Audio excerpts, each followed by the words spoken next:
Vamos ao encontro do convidado do Opinião Pública desta manhã, é Jorge Roque da Cunha, secretário-geral do Sindicato Independente dos Médicos. Muito bom dia, bem-vindo a esta Opinião Pública.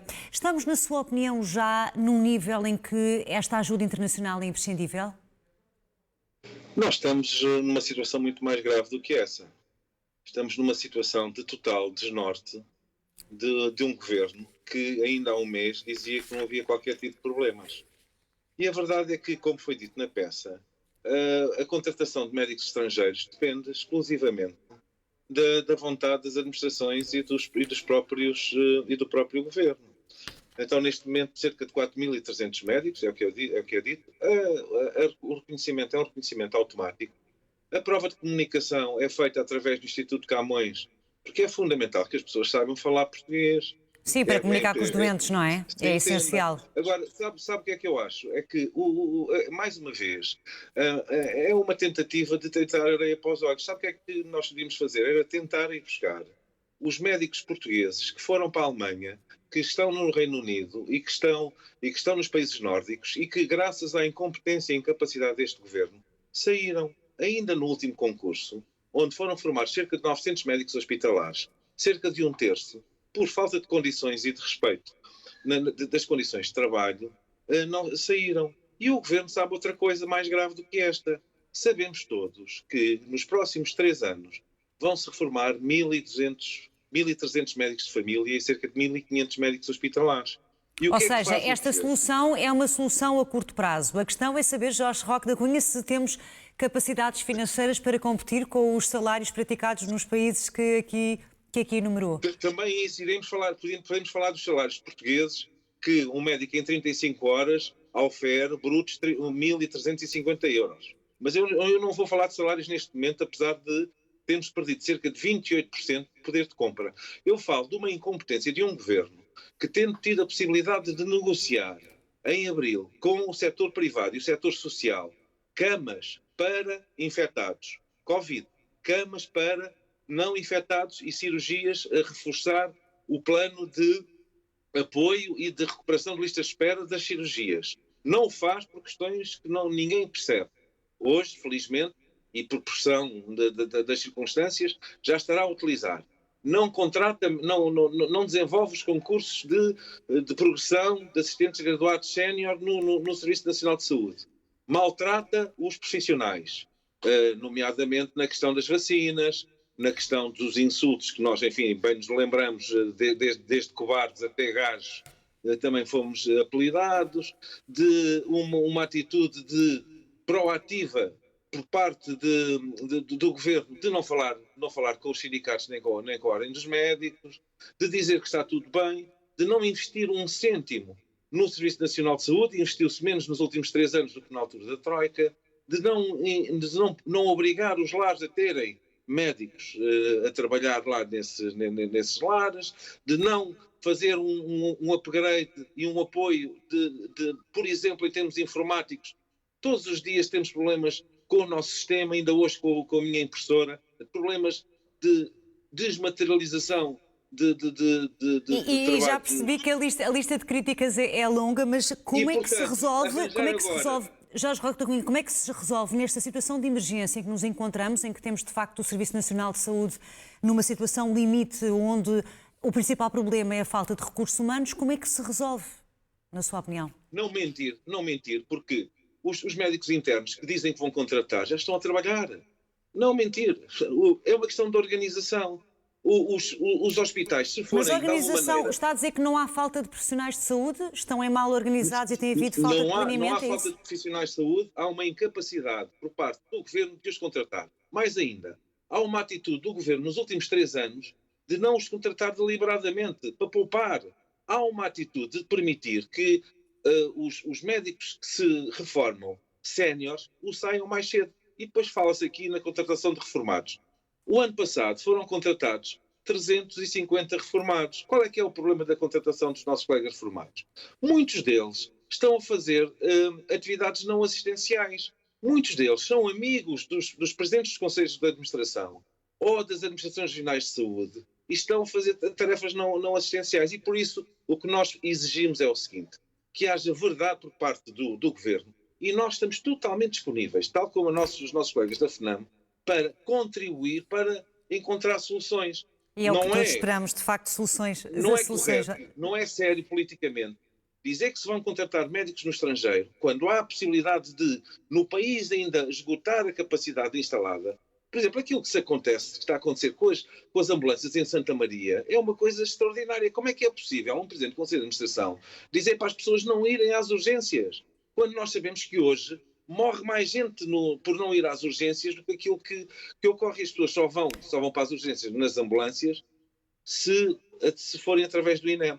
E por isso nós precisamos de cabeça fria, seriedade e fazer um apelo de novo. Por favor, nós só vamos ter eleições daqui a 2 anos. Não giram esta matéria como se tivéssemos eleições para a semana. Até porque estamos de facto a falar de uma crise de facto muito grave, não só sanitária, mas económica e social. E eu, que sou médico, apesar de ser sindicalista, sou médico, tenho 1.900 pessoas a meu cargo, estou a trabalhar desde as 7 da manhã, e daí o meu ênfase na defesa dos doentes. Não haverá ninguém que me possa condicionar por dizer a verdade. E é isso que faltou desde o princípio. Falta de dizer a verdade. Porque todos os médicos que são formados na União Europeia têm um reconhecimento automático. Em Portugal temos imensos médicos, excelentes médicos formados na República Checa. Em Espanha são todos muito bem-vindos. Os médicos que vêm só precisam fazer uma prova de língua. Aliás, como nós temos de fazer lá para fora. A dificuldade é que, dada a grande carência de médicos que existem nesses países, estamos a falar de médicos de países que vêm contratar médicos portugueses todos os anos. Eu estou a falar com conhecimento de causa. É muito difícil, a não ser por atitudes filantrópicas, e estamos a falar de atitudes filantrópicas da parte dos militares. Outra coisa, porque é que os militares, o serviço militar só entrou devidamente aqui há cerca de 3 semanas. Aliás, nem sequer estava previsto no plano de vacinação, os meus colegas deste serviço militar. E, portanto, como disse o Dr. António Ferreira, há aqui uma questão de organização fundamental. Eu não tenho E, por exemplo, transferência de doentes, Jorge Roque da Cunha, como é que olha para a possibilidade de haver transferência de doentes para outros países? A transferência de doentes num país onde não está ainda esgotada o setor social, onde existem, com as dificuldades que todos sabemos, a possibilidade de fazerem hospitais de campanha, que aliás foram feitos numa primeira fase, mas foram feitos numa primeira fase para aparecerem na fotografia. Agora que são necessários, não aparecem. Portanto, eu não tenho nenhum prazer em estar a identificar os erros. Eu só tenho essa obrigação perante o Serviço Nacional de Saúde, que eu trabalho e que eu defendo no terreno. Não tenho consultórios privados, como é evidente. Porque se nada fizermos, se nada denunciarmos, tudo isto continuará como antes. E por isso é essencial tratarmos bem os médicos e os nossos enfermeiros. Os médicos e os nossos enfermeiros nos últimos anos não têm sido bem tratados, não só em termos salariais. E os doentes? Jorge Roque da Cunha, tínhamos uma telespectadora que ligou, de facto, com uma angústia enorme, nomeadamente da incapacidade de recorrer a alguns serviços de saúde, nomeadamente os centros de saúde que estão a adiar algumas consultas. Como é que se pode responder aos doentes, eles que devem estar sempre no centro do sistema? Toda a razão naquilo que disse. Termos um governo que diz para se suspender a atividade programada, quer no centro de saúde, quer nos hospitais, é perfeitamente horripilante, para não utilizar outro termo. Nós aqui, em Camarate, no nosso agrupamento de centros de saúde, eu hoje já acompanhei 2 grávidas, uma criança, 5 pessoas em doença aguda. Temos de ter essa abertura e temos de fazer esse esforço. Porque quando cancelamos a atividade programada de um hospital, temos de dar alternativas às pessoas. E existem essas alternativas. Como foi dito também pelo meu colega anteriormente, essa parte logística da organização, quando o governo desvalorizou o problema, ainda há um mês, não havia problema nenhum, estava tudo resolvido e estava tudo encontrado. Portanto, somos totalmente a favor da qualificação, do investimento. Não houve investimento nos últimos anos no Serviço Nacional de Saúde. E as fragilidades acabam sempre por vir ao de cima nas crises, não é? É sempre assim. Exatamente. Assim. Aquilo que aconteceu no Amadora Sintra foi construída uma nova central de oxigénio. Foi sujeito, devia ter sido feita sob testes, está sob uma pressão imensa, problemas. A mesma coisa em relação à vacinação. Qual é o sentido que faz, não estando sequer vacinados um terço dos profissionais de saúde, anunciar que se vai iniciar, a vacinação das pessoas com 80 anos, coisa que nós defendemos desde sempre, o critério da idade, ponto final parágrafo, não está em questão. Não imaginam a pressão que nós temos tido nestes últimos dias, as pessoas a perguntarem quando é que são e quando é que devem ser vacinados. E, portanto, claro, até porque os profissionais de saúde são também muito necessários. Na sua opinião, porque é que o comportamento de tantas pessoas, de tantos portugueses, está, ao contrário do que aconteceu no início da pandemia em março, porque é que agora está a falhar? A verdade é que se nós pomos a culpa só nas pessoas, estamos a alijar a responsabilidade e a esquecer um pouco da história.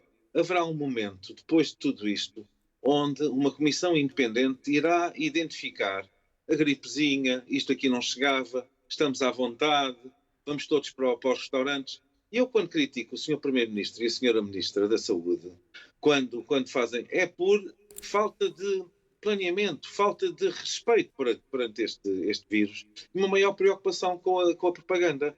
Porque não me passa sequer pela cabeça que o Dr. António Costa esteja a criticar o seu Ministro das Finanças, a sua Ministra da Agricultura, o seu Ministro do Desporto por terem contraído o vírus. E, portanto, até porque, como dizia bem um dos nossos telespectadores, estamos a falar de uma infecção em que uma grande percentagem dessas mesmas infecções nós não conseguimos perceber qual é a origem. É verdade, e eu até, para além de sugerir que as pessoas pudessem vir aos hospitais, os nossos dirigentes, pudessem vir aqui a Sacavém, ver as pessoas de trabalho que às 6h30 da manhã têm de, tipo, sardinha em lata, vão nesses transportes, para as pessoas que na linha de Sintra têm esses transportes. E, portanto, esses aspectos de organização são questões essenciais que nós temos a obrigação de chamar a atenção. Claro que... E o atual confinamento, as atuais medidas mais restritivas, na sua opinião, Jorge Roque da Cunha, poderão, de facto, vão no sentido certo? Não basta em termos de circulação, porque também estamos a ver que as medidas, já estamos em estado de emergência há algum tempo e os números estão como estão. Portanto, temos de ter houve aqui uma mensagem inicial às pessoas que isto era uma coisinha que desaparecia. Viessem os ingleses, estamos cheios de força, cheios de vontade, vamos fazer tudo. Não. As pessoas têm que ter cuidado.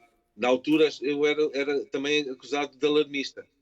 Proteção máxima, respeito pelo vírus, nós não conhecemos este vírus, enquanto não houver uma vacinação que tem de ser alargada às 7,5 milhões de pessoas para ser eficaz, não podemos de maneira nenhuma facilitar. Não podemos baixar a guarda. Temos de criticar também o facto de, por exemplo, os 5.000 colegas que se ofereceram, agora ofereceram-se menos 1.500 médicos e a Direção-Geral de Saúde têm disponíveis como voluntários, não terem sido chamados, e aparece aqui agora a dizer que vão contratar médicos no estrangeiro.